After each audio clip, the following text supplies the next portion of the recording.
What is your favorite verse in the Bible? Shout it out. Reference or the verse? Mark 16:16. All right. Someone else?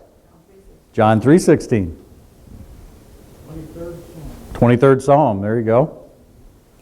Anyone else? Anything after Genesis 1? That might be cheating. Genesis 1, God created heaven and earth. That one? Well, that's a good segue into what we're talking about, because we all can have a different favorite verse for different reasons. But what if I asked you what's the most important verse in the Bible? And you look on the outline, you probably know, but how about the question, how do you decide what's the most important verse? I mean, how can you look at the Bible and say this one's more important than that? And the criteria I would give is which verse, if it were absent, would have the biggest impact. And that's where I think, as important as John 3:16 is and others like that, you have to go all the way back to Genesis 1:1, because without that, we wouldn't have anything. In the beginning, God created the heavens and the earth. And without that, there is nothing. There's nothing here to move on toward the cross and Jesus. Well, also the fact that where you stand on that verse, God and His creation, impacts your entire life. And as people gather together, it impacts a society. It's the key to worldview. And worldview is just that. It's how you view the world. And the most foundational distinction is, do you believe there is a God or not? That's going to set you off on radically different directions as far as how you see life and how you live life, how you understand everything around us. Well, we're going to do a short 3-part series. We finished Colossians last week, and just to let you know, I'm going to do Mark, the Gospel of Mark next. But in between the book series that I like to focus on, I'll do a topical series like this. And so this one is called, as you see there, Nutshell Apologetics. We talk about something in a nutshell, sort of condensed. And this is Nutshell Apologetics. Well, what's that word apologetics mean? It comes from 1 Peter 3:15, where it says, and that's on your outline, in your hearts honor Christ as Lord, as holy. Christ the Lord is holy, always being prepared to make a defense. And the word in Greek is apologia, to anyone who asks you for a reason for the hope that is in you, yet do it with gentleness and respect. So it's this idea. It doesn't mean I apologize for. I give a defense of. I give the reasons for. Here's why I believe what I believe. And it says there we need to have a basic understanding. We don't have to know everything. No one knows everything. But we do need to know the basics, and so that's what we're going to do. We're going to answer 3 foundational questions. Is there a God? Is the Bible His Word? And what does it say?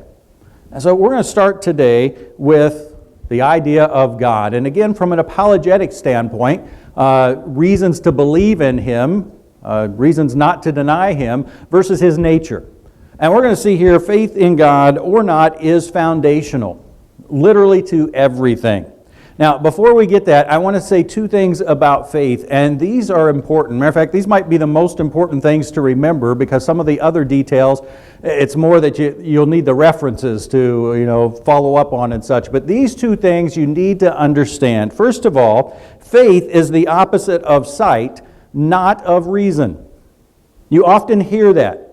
Faith is the opposite of reason or the opposite of facts. Absolutely not. Faith is the opposite of sight, of certainty. And there's a big difference there.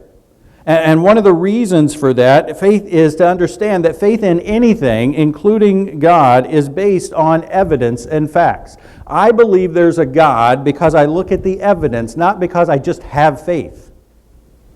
Does that make sense? Do you see the difference there? And again, faith is the opposite of sight, of certainty. I don't know there's a God. Now, that statement sometimes bothers some Christians. Well, I know there's a God. Well, not in the strict sense of the word, of absolute certainty. I've seen God. I know for a fact. And it's important to realize that, because then it helps you see the second thing. Both positions, either believing there is a God or believing there is not a God, are matters of faith.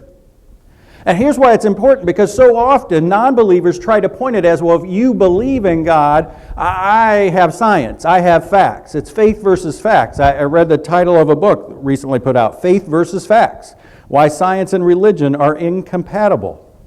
No, we need to lay the groundwork and realize that anything you don't know with absolute certainty, it requires faith. Whatever the evidence is, we talk about the leap of faith. Well, for everyone there's a leap of faith.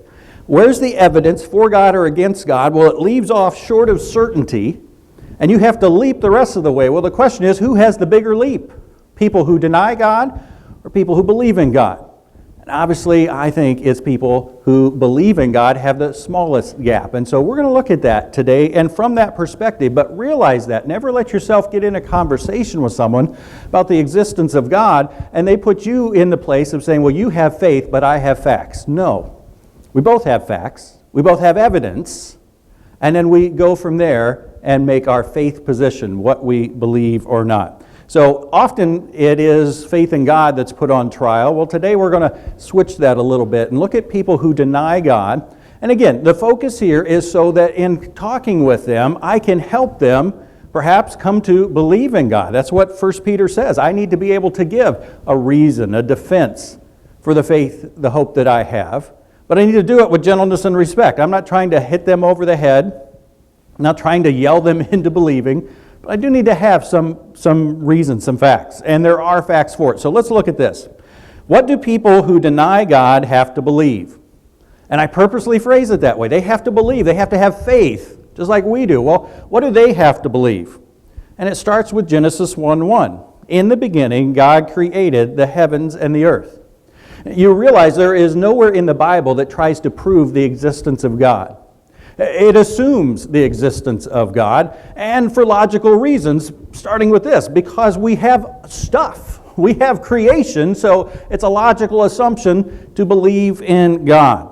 And so at the heart of this, as we talk about God existing or not, is the idea of creation versus evolution. So we're going to start there with a few things, and then we'll look at a couple of other issues that relate to God's existence. But what do people who deny God have to believe? The first thing is, they have to believe something can come from nothing. Think about it. You know, evolution talks about the evolution, the evolving of life into more complex life. Well, you have to believe, where does initial stuff come from? The matter, the atoms. It hasn't eternally existed. Where did it come from? Something can't come from nothing. Well, if you deny God, you have to believe something can come from nothing. So what do scientists who are atheists, who believe in evolution, what do they say?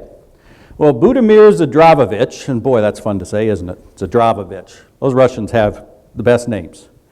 He says this in an article or in a TED Talk. He says, we, atheistic scientists, abandon mechanistic explanations of nature with the emergence of Newtonian physics, Isaac Newton and his science, where unseen forces can exert physical effects on objects. Modern physics is concerned with mathematically consistent and comprehensive theories which can predict events in reality. It is less concerned with offering mechanistic explanations and defining concepts such as materialism.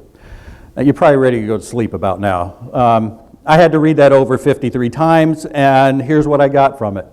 Now, what he's talking about is now in the age of math and physics, since the time of Newton, they're more concerned with what has happened and when it happens, consistency. When it takes place, this will happen. But they are not concerned, don't care about how it happened. So they're not trying to explain how did matter come into existence out of nothing. What they're saying is we're concerned with when it happens. If this takes place, if this exists, this will take place. He goes on to say, physicists like Stephen Hawking propose that when time is smaller than the Planck length. Well, I didn't know time was measured by a Planck length. I didn't know, so I had to do some looking up there. Here's what a Planck length is. It's the smallest measurement of length with any meaning.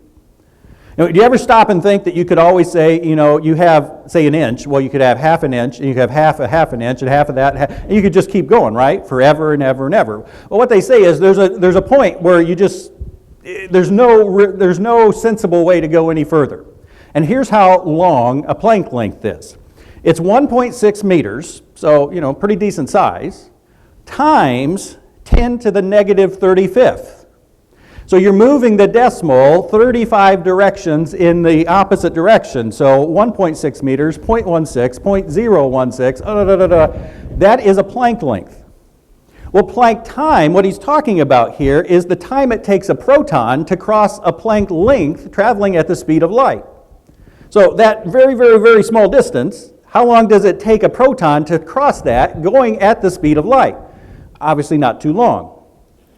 So with that in mind, physicists like Stephen Hawking propose that when time is smaller than the Planck length, it is unstable and may not exist as we experience it. However, through physics and mathematics, Hawking has demonstrated that from this unstable condition, a universe can emerge, so something can come from nothing. Explaining on that, Brian Greene says, we have a huge amount of energy stored in the fabric of space-time. A quantum fluctuation, sort of a cosmic hiccup, releases some of that energy as a Big Bang, creating a universe. This process has gone on in the past and continues today, creating an infinite number of universes. We see the Big Bang not as a unique event, but as a regular event, so he's saying that happens over and over, that fits with a logical, consistent physical process. Physics makes the most sense without unique events. A physics that allows unique events, in other words, one universe just happening, is unpredictable and borders on magic. So, to summarize all that, here's what they're saying. How did something come from nothing? Well, whenever time is shorter than the Planck length, whenever there is this cosmic hiccup, this quantum event, a universe is formed. And it happens over and over because things don't just happen once, or that would be magic. It has to be consistent. And so it happens over. So we have an infinite number of universes. That's their theory for something from nothing. It's a mathematical prediction. It doesn't even try to explain how, and it includes an infinite number of universes. And they say we need faith. That is their position. So once again, faith versus sight. I'm fine with saying my position is based on faith. Just realize yours is too when this is it. They've not seen this. They just have the mathematics that they can say put out there. When this happens, this takes place. They don't know that. They've not seen these infinite universes. So they're basing their position on faith too. So you deny God, you have to believe that something can come from nothing. Second thing, you have to believe that life can arise from non-life. Again, evolution is just that. It's the evolution of less complicated life into more complicated life. Well, we've just seen, where did the stuff come from? But then there's a huge leap, and not just in quantity, but quality, to go from non-living matter to living matter, to organic matter, to protein, to DNA. It's not just you get enough of it together, it'll just happen. No, how does it make that qualitative jump? And in answer to that, scientists will say, we don't know. Here's an article from 2011, and they still haven't found an answer, but this one was interesting. John Horgan wrote this article entitled, "Psst, Don't Tell the Creationists, but Scientists Don't Have a Clue How Life Began." Now, it's funny, although realize what he's doing again, and if you see this, pick up on it, notice how he distinguished it, creationists from scientists. No, there are creationist scientists and evolutionary scientists. They're both scientists. Dennis Overby just wrote, the first guy says this, John Horgan says, Dennis Overby just wrote a status report for the New York Times on research into life's origin based on a conference on the topic at Arizona State University. Geologists, chemists, astronomers, and biologists are as stumped as ever by the riddle of life. Here's a paragraph he quotes from that paper from the event. The rapid appearance of complex life in some accounts, like Athena springing from the head of Zeus in the words of Dr. McKay, has rekindled interest recently in a theory fancied by Francis Crick, one of the discoverers of the double helix of DNA. That life, here's his theory. In other words, they look at the record and they see there's so much life that happened at once. Here's their theory. Life originated elsewhere and floated here through space. These days, the favorite candidate for such an extraterrestrial cradle is Mars, which was once a water world. Now, he goes on to at least admit, Of course, panspermia, the idea that life came from somewhere else, panspermia theories merely push the problem of life's origin into outer space. If life didn't begin here, where did it begin and how did it begin there? Creationists are no doubt thrilled that the origin of life research has reached such an impasse. We don't have an answer. But the creationists shouldn't be thrilled. Their explanations suffer from the same flaw, according to him. What created the divine creator? And at least scientists are making an honest effort to solve life's mystery instead of blaming it all on God. So he admits we don't have an answer, but he says neither do you. But here's the problem with what he says. How do you explain what created the divine creator? Well, how do you explain the origin of God? Well, it's part of the definition of God that God is uncreated. Not just self-created, he's uncreated. There never was a time when God wasn't. And that is part of the definition of God. Clear back to Aristotle, the uncaused cause. You have to have, because if you found out what created the creator, well, what created the what? That created the creator. And what created the what? That created the what? You'd have to keep going. There has to be an uncaused cause. That's the definition of God. It's not the definition of matter, and that's why they have to find an explanation, and they can't. You can't just say matter has always existed or that life has always existed. You see the point there? Dr. Michael Shermer asked a question in a debate. He says, what is your explanation for the origin of life, of the universe and life? They go hand in hand, having matter at all and it turning into life. But he says this right up front, God and the supernatural is not an answer. What's the answer? This can't be it. Okay, let's find it. He goes on to say, regarding origins, again, of matter and of life, humility is called for. You shouldn't think you know everything, but I know it can't be God. You see the inconsistency, and this is key as we're talking to people. You can't prove there's a God, just point out they can't prove there's not. And the humility that's being called for requires you to at least be open to that. So, if you deny God, you have to believe that something can come from nothing, life can come from non-life, and that design happens without a designer. Here's what I mean. Anytime you pass something that has any element of design that you can tell people took these parts and intentionally put them together, the answer, or the question, if you care at all, is who did that? You see design, you know someone had to do it. It doesn't matter if it's a skyscraper or if it's just a stack of stones called a cairn. Have you heard of that? When you put stones out in the woods and you sort of pile them up? They're called cairns, C-A-I-R-N-S. I read an article in the Arizona Central said you may have seen them on the trail or in a state or national park. Little stacks of stones, precariously balanced, some even artistic perhaps, but clearly not left there by nature. In other words, this park ranger who's writing this article says you see these stones stacked up in a certain way and you know it didn't happen by nature. I'm guessing I don't know. Chances are this person's an evolutionist. But she sees this pile of stones, well, that couldn't have happened by nature. That level of design, taking 5, 6 stones and stacking them up, that can't happen by nature. But guess what? The universe can. To have a sun that's so far from the earth, to have an earth that's tilted in a certain direction, to have DNA and life and everything we have, that design, no designer for that, it just happened. That's what an evolutionist has to believe. Matter of fact, it's too much for some of them to believe. Antony Flew was a noted atheist, philosopher. He wrote a dictionary of philosophy. He didn't edit it and get other people to write articles. He wrote the entire thing. But he abandoned atheism because of the complexity of DNA. He studied it, he looked at it, said there's no way that happened by accident. It required a designer. Never got to the point of Christianity, but he abandoned atheism. It can't work, can't be. I'm hearing today that many people are also abandoning this idea of design happening without a designer. People who are very familiar with computer code. We all sit down and open up our email or go to Facebook and click on something. But you realize behind the scenes there's all these zeros and ones? At least you maybe heard of it. Yeah.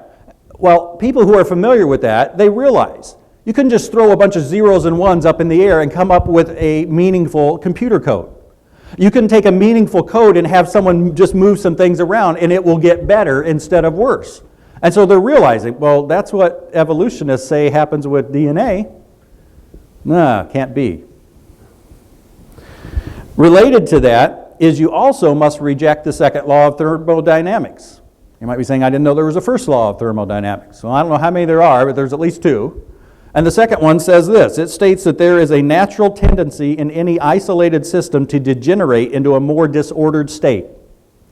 What that's saying is, if you leave a system like the universe alone, if no intelligent being is over it and doing things to make it more ordered, it naturally decays, it becomes less ordered.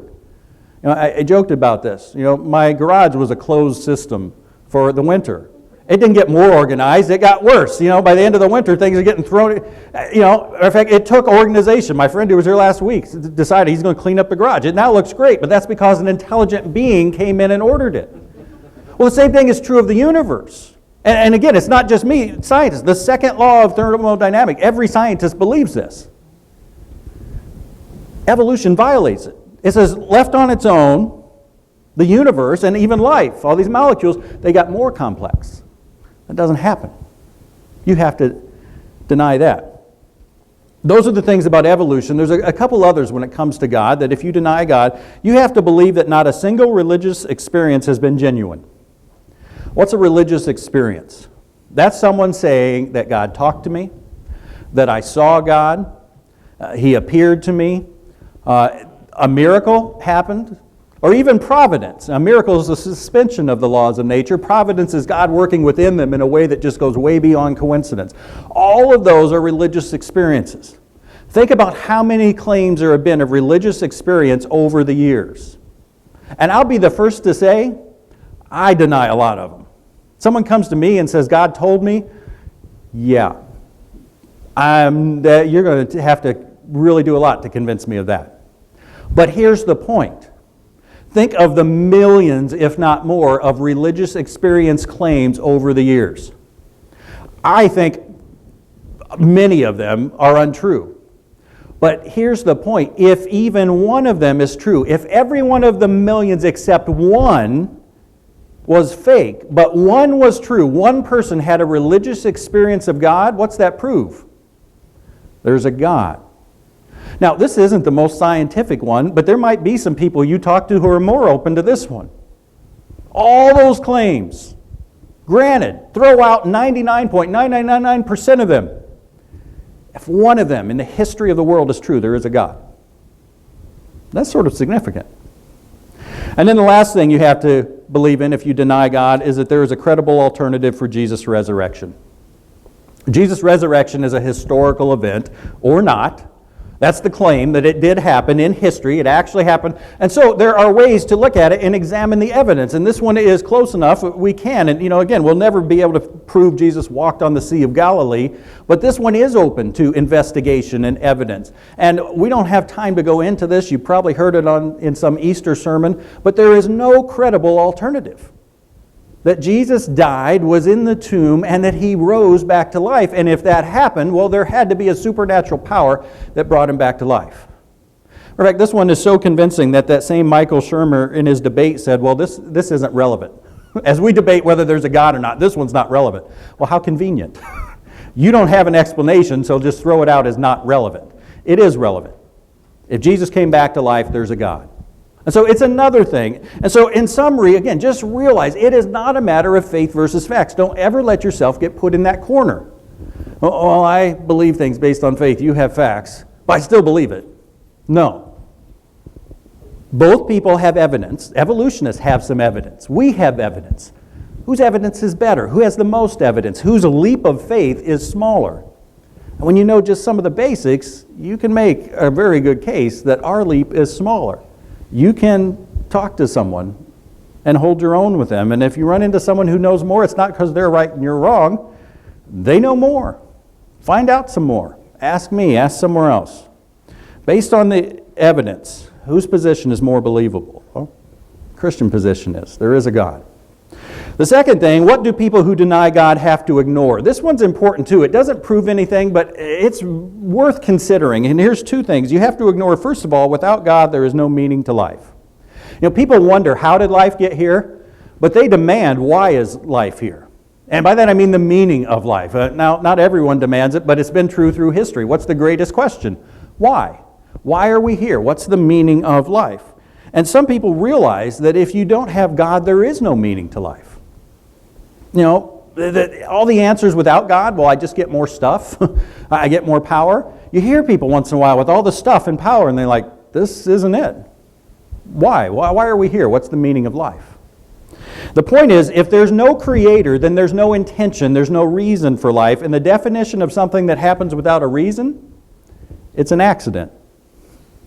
An accident is any event that happens unexpectedly without a deliberate plan or cause. Well, if something's an accident, it can't have a meaning, right? You don't say, I got into an accident because I wanted to. Well, no, then it wouldn't have been an accident. You did it because you wanted to. Accidents don't have a meaning. They don't have a purpose. Well, if we are a cosmic accident, if life is a cosmic accident, we have no purpose and no meaning. People who deny God, most of them don't realize that. And they certainly don't live consistently. In fact, what would it look like to live consistently that, okay, we're here by accident. How do you live with no purpose and no meaning? Well, one atheist was actually honest enough to give an answer. Bertrand Russell said this. I love this quote. That man is the product of causes which had no prevision of the end. In other words, I wasn't like, here's what I want to end up with. They were achieving. That his origin, his growth, his hopes and fears, his loves and his beliefs, everything we are but the outcomes of accidental collocations of atoms. Atoms bumped into each other in an accidental but just the right way. That no fire, no heroism, no intensity of thought and feeling can preserve an individual life beyond the grave. Doesn't matter what you do, when you're dead, you're dead. That all the labors of the ages, all the devotion, all the inspiration, all the noonday brightness of human genius are destined to extinction in the vast death of the solar system.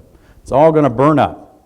And that the whole temple of man's achievement must inevitably be buried beneath the debris of a universe in ruins. All these things, if not quite beyond dispute, so he admits, I don't know this for sure, but if not quite beyond dispute, are yet so nearly certain that no philosophy which rejects them can hope to stand. Only within the scaffolding of these truths, only on the firm foundation of unyielding despair can the soul's habitation be safely built. Wow, what a way to live life. I'm an accident. I have no meaning. The universe is going to burn up. Everything I do is for nothing. Yay me. How do you keep from killing yourself? At least he was honest, though. Now, you can try to attribute meaning to life. You can say, oh, I believe we're an accident, but I want to help people. I want to do good. All of this things. You can live with meaning. What I'm saying is there's no basis for it. And there's certainly, to lead into the next point, there's no basis for evaluating whose meaning is best. I want to help people. Okay, I don't. I want to hurt people. Who's right? Well, that leads into the next thing. Without God, there's no basis for morals for life. Morals are principles with respect to right or wrong. Well, without God, there is no absolute basis. I am not saying an atheist is absolutely immoral, that they're all evil. What I'm saying is they have no basis to say this is right and this is wrong. Now, often in the world, what will you hear? Well, do good to people, don't do harm. Okay, they don't realize, though, one, there's no basis for good. Who gets to determine what's good? Do we vote on it? The majority rules? What if the majority says so, but the minority is tougher and they're stronger? There's no basis for ought either. I say this is what you should do. Well, who are you to tell me what to do? There's no basis. If you don't believe in God, there's no way to say anything. And the idea of doing good and not doing harm is inconsistent with our culture, with evolutionary atheistic culture that says there are no absolutes. There are no absolute right or wrongs, which you realize is self-referentially absurd to say there are no moral absolutes. That's a moral absolute. There are no moral absolutes. That's a moral absolute. I just said it. And so it doesn't even make sense, but if you do try to live by it, you cannot say this is good. Says who? You ought to do it. Says who? The point is there's no basis for condemning actions or limiting actions. You have no real basis to say that's wrong, you shouldn't do it. To the point of, I always like to use this example, the most atheistic person today, the most relativistic person today, if you asked them what Hitler did, murdering millions of people, was it right or wrong? Most are going to say it's wrong. Well, if they don't believe in absolutes, then you need to press them. Well, how do you know? What if, at the time of Hitler, everyone, the majority of people at least, voted and said it was okay, it was right?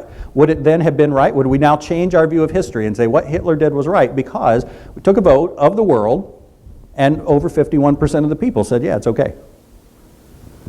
And I'm guessing those people, they'll get at least a little bit uncomfortable, and that's the point, to let them see. I mean, they may have to say, and every once in a while you'll hear this, you'll hear someone be consistent and say, if there's no right and wrong, can I punch you in the nose? Well, I'd prefer you don't. Well, okay, but there is no right or wrong, and there's no basis for saying. There's no reason to say do good in the world. Well, if I'm here and I'm an atheist, evolutionary person who thinks I only got one chance of life, when it's over, it's over. You know what? If I think my life can be better by hurting you, why shouldn't I? What way do you have to limit anything? What way do you have to say to the person who goes into a theater and shoots it up? Well, he had one chance at life. That's how he wanted to live it. Can't say it's wrong. There is no basis for saying right or wrong if you don't believe in a creator who has the authority to say this is right, this is wrong, and this is why you have to do it. Now, once again, neither one of those proves there is a God. To say there's no meaning to life or no morals, neither one of them proves, but it definitely should open some people's eyes, and especially today. A lot of people don't take the position there's no God because they've examined the evidence. They just don't want it to be true. They haven't really thought about it, but yeah, I'll go with that one. Well, and so what this does is to show them there's no meaning and no morals, is to help them realize, like, hey, do you see what this position, do you see what you're really saying? And maybe that'll open their mind to examining the evidence then. So just to summarize, a couple things. First of all, the first key idea, there is a legitimate, reasonable basis for belief in God. Don't ever back down from that. Both God and no God, both of those positions are based on faith. And there's more evidence for God. The second key idea, denying God's existence has serious implications that most people are unaware of or choose to ignore. As you're talking with them, bring these up. Do you realize what you're saying? So what's the root problem? I always say there's something underneath both of these, everything. Most people don't know that there's a legitimate basis, that both sides are based on faith. Most people don't know the implications, and so the real root problem is most people don't care. We're in a culture that, whatever. I just don't care. Well, either they haven't put forth the effort to know, they know more about their sports team than they do about the evidence for or against creation and God, or they don't want to know. Because if I believe there's a God, then this implication of no morals, well, there are morals. There are things I should do or shouldn't do. And I've had people say, I don't want to stop doing what I'm doing. It's not the evidence. I don't want to. Well, then what's the key to overcoming? Either for us, if that's us, or to help them overcome. First of all, if they haven't put forth the effort to know, help them realize the implications. Again, especially the implications of God and no God. You realize there's no meaning. You realize there's no morals. Okay, well now let's look at the evidence. Do you realize what you have to believe in if you believe in evolution? That life came from non-life, matter from non-matter, all that. But even more, if they don't want to know, help them realize that doesn't change things. You know what? I don't want to know the tax code. I don't want to know the tax rate. It doesn't change the fact I have to pay it. They may not want to know the evidence for God, the implications of God. It doesn't change the fact there is a God or there is not. Look at the evidence and see. Not looking at it won't change the truth. Don't you want to find out the truth? Well, again, I know I'm talking to people today that this is the main reason for this sermon is to help us, as 1 Peter says, to defend the faith, to have a reason. So it's not that we don't believe these things, but what can we take away with us besides just how to engage with people? And here's the question I would ask for us. Most of us, I'm guessing, believe there is a God. Am I living like I believe there is a God or not? And not just on Sunday morning. Yeah, I show up to church. I'm talking about when we leave here. Do I make decisions? Do I put my priorities in line? Do I have goals that are consistent with the fact I believe there's a God? And as we saw in Colossians, I believe my sin separated me from Him. I believe the Son of God came down to earth and died for sins. I believe that God offers that salvation freely. I believe that when I believed, I made a commitment to live for Him. Am I living like there's a God or not? And not just in general, more than often than not. Is there some area where, well, it'd be hard to tell by that thing that I do, by that thing that I don't do? And am I living consistently? We were all shaking our head as I rattled these things off about, boy, those atheist scientists, they have to really go out on a limb. Not me. I believe there's a God. All right, am I living like it? Am I living that out? Not just trying to be good, but truly living it out and enjoying the benefits. It's not just don't be guilty. Well, I'm not doing this, I'm not doing that. Do I have the joy I should have? If I believe there's a God, we saw in Sunday school, I believe there's something beyond this life. That when things happen here, they don't rob me of my joy. Why? Because I'm just passing through here. And even while I'm passing through, God is here with me. So as we come to our time of decision, as always, it's a time of decision for every one of us. What do I need to do? First of all, to be able to be an influence on others, I have a responsibility to at least learn some basics. And then what am I doing or not to live consistently with this idea that there is a God? He created this universe. That means there is a purpose to live for Him, to live with Him. And God wants that.